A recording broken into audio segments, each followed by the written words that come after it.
Hello guys, good evening. Ito yung aking tanim na mani, oh. Binunot ko na. Kaya lang, ito lang yung laman niya eh. Tsaka yung mga talong. Ito yung nakuha ko na talong.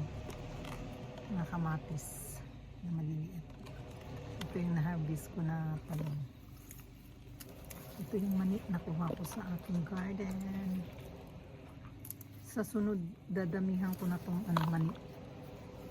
Magtanim ako ng maraming mani next year na guys. Mahal kasi ang mani dito eh. Yan.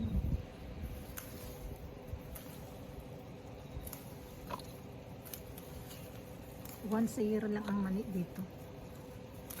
Ang mahal nito pag binili mo eh. Isa lang ang naitanim ko.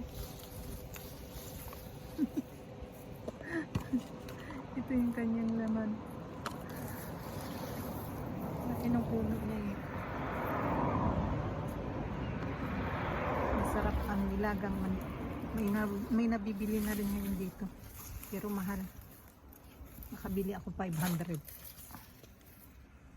Thank you for watching. Ayan guys. Oh. Yung aking malunggay. Nilipat ko na rin yung taglamig na. Kasi matatapos na siya ang matatapos na ang summer.